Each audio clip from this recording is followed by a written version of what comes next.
Olá, eu sou Renata de Cerqueira Campos, psicóloga, especialista em dependência química e tabagismo, e agora falaremos da unidade 3 do módulo Controle do Tabagismo na Atenção Básica.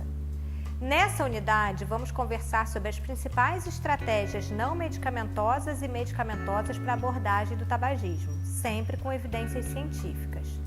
Falaremos também das situações especiais no tratamento, um pouco sobre o manejo da fissura e abstinência e da abordagem do ganho de peso. Começamos então pela entrevista motivacional, como uma primeira estratégia não medicamentosa de tratamento. A entrevista motivacional, ela deve ser transversal ao tratamento, ou seja, ela deve perpassar todos os momentos em que o fumante for abordado sobre tabagismo na unidade de saúde, sempre dentro de uma postura empática e receptiva, como nós já conversamos.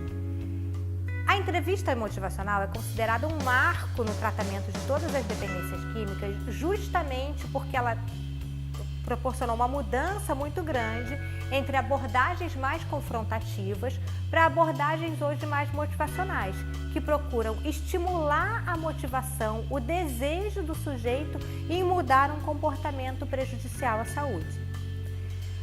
Sua teoria, então, utiliza os estágios motivacionais de Prochaska e de Clemente: pré-contemplação, contemplação, preparação para ação, manutenção e recaída, como nós já conversamos na unidade 2. A entrevista motivacional, então, ela nos dá a habilidade para lidar com os pacientes com pouca motivação para mudança de comportamento ou aqueles que ainda estão ambivalentes. Ou seja, ela nos ajuda com os fumantes pré-contemplativos e em contemplação.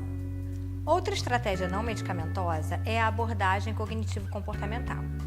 Essa abordagem, ela vem de um modelo derivado da psicologia que entende que toda modificação de comportamento, como é a questão da parada de fumar, ela tem que ser trabalhada através de intervenções cognitivas no sistema de crenças e pensamentos do sujeito, que o ajudem então a conseguir efetivar a mudança do comportamento. Ela é considerada o eixo central do tratamento e, quando integrada ao apoio medicamentoso, aumenta muito a efetividade da intervenção. Pela abordagem cognitivo-comportamental, a gente tem um entendimento de que quando nós temos um pensamento, esse nos gera um sentimento e é a partir desse sentimento que a gente tem os nossos comportamentos. Isso significa dizer, então, que a nossa reação às questões que acontecem na nossa vida, os nossos comportamentos, eles são, de uma certa maneira, desencadeados pelo nosso pensar, pela forma como a gente interpreta determinadas situações. Se nós interpretarmos de uma forma negativa, teremos sentimentos negativos e, consequentemente, os comportamentos, as ações que virão daí também serão negativas. Já se nós interpretarmos ou buscarmos interpretar as questões de um ponto de vista mais positivo, teremos sentimentos positivos e reações, comportamentos mais positivos também. Dessa forma, nenhum fato em si ele pode ser considerado a priori como bom ou mal, positivo ou negativo.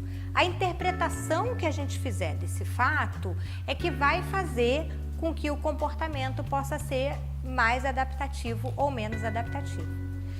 Em relação ao comportamento de fumar, ele normalmente é uma reação, que foi precedida por um sentimento vindo de uma crença, de um pensamento, de uma forma de interpretação de determinadas situações.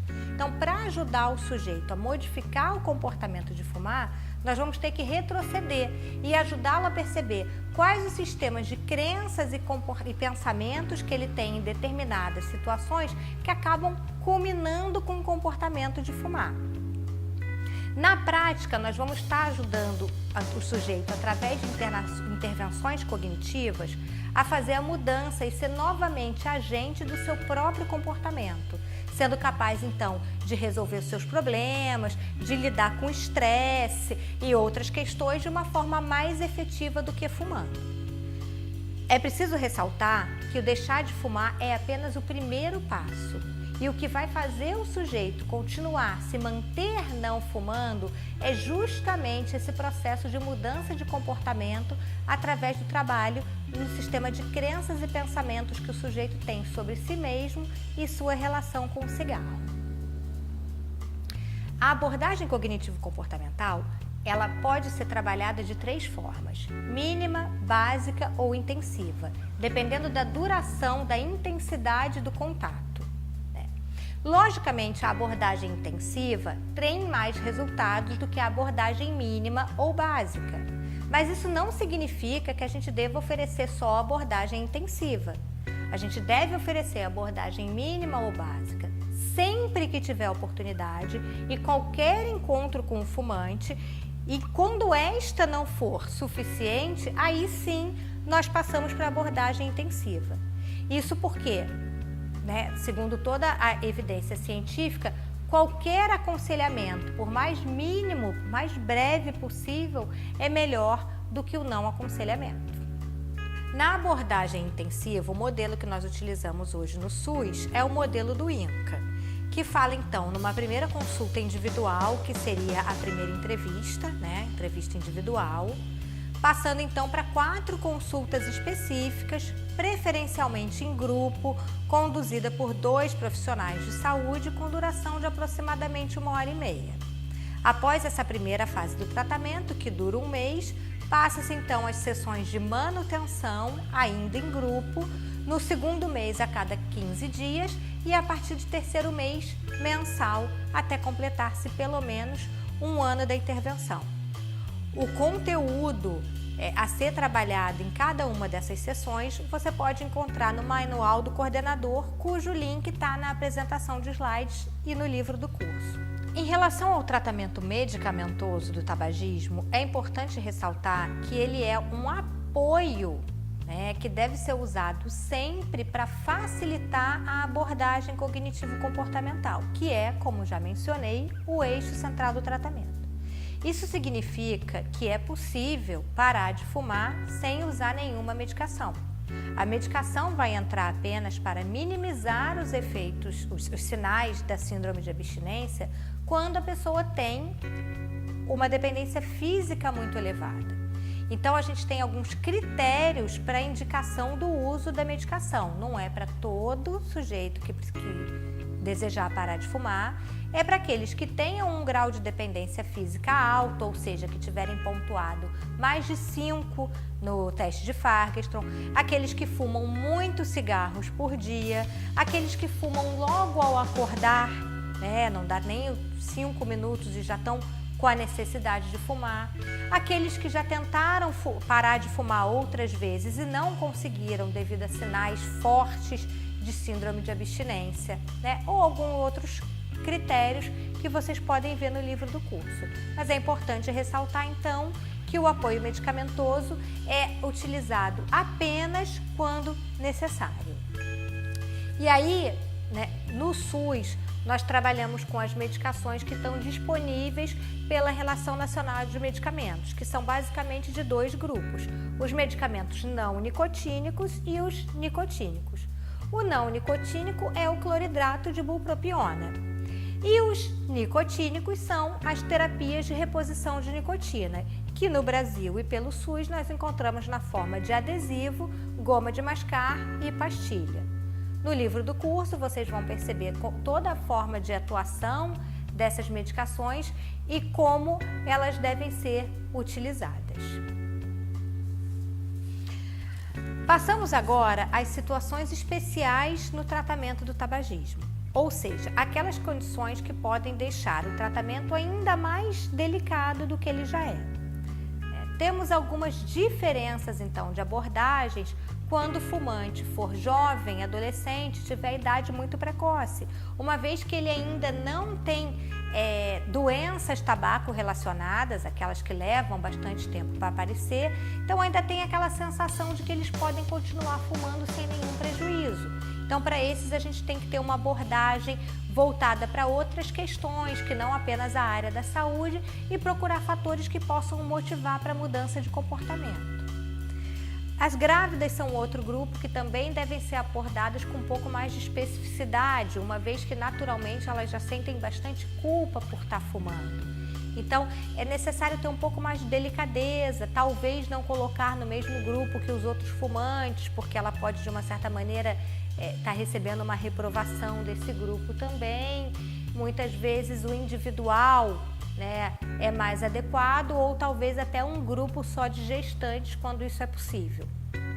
A questão de comorbidades clínicas, quando o sujeito já tem uma doença cardiovascular, respiratória ou até um câncer, também acaba se tornando um problematizador para o tratamento, uma vez que ele pode pensar que se eu já estou doente, de que adianta eu parar? Eu vou continuar fumando, né? Então, com esses sujeitos a gente tem que motivar e sempre deixar a mensagem de que é válido parar de fumar, né, em qualquer momento de uma dessas condições clínicas, né? O tratamento da patologia vai ser melhorado, a pessoa vai ganhar em autoestima e qualidade de vida e vai sim ter benefícios ao parar de fumar, mesmo já tendo desenvolvido uma doença. As comorbidades psiquiátricas também complicam um pouco mais a questão do tratamento do tabagismo e precisam ser abordadas de maneiras mais específicas, né? A depressão e a dependência de álcool e outras drogas acaba aparecendo muito junto com o tratamento do fumante. E aí, no conteúdo do curso, vocês vão poder se aprofundar um pouquinho mais de como atuar, como intervir nessas situações. No final dessa unidade, você vai encontrar também dicas práticas de como instrumentalizar os fumantes a lidar com a fissura, que é aquele momento mais difícil da abstinência, aquela vontade que dá e passa, mas que parece insuportável se o sujeito não fumar. Então você vai encontrar dicas como, né, estimulá-los a beber água, até alimentos de baixa caloria, sempre à mão para colocar alguma coisa na boca, renovar os seus propósitos e não fumar e outras coisas que você pode ir trabalhando com o fumante ao longo do tratamento. Uma outra questão que precisa ser abordada é o ganho de peso. Realmente, a abstinência do tabagismo pode fazer a pessoa ganhar alguns poucos quilos em função das mudanças, tanto metabólicas quanto de comportamento alimentar que a parada de fumar traz, né?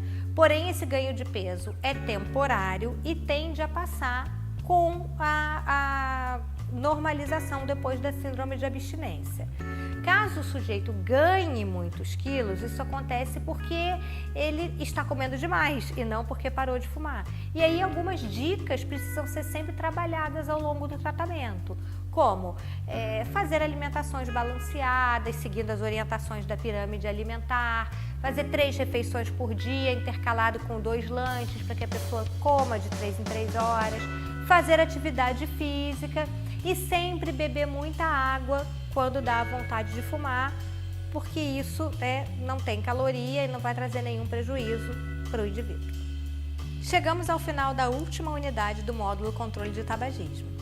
Espero que esses estudos tenham contribuído para a sua atuação no controle do tabagismo na atenção básica. Obrigada.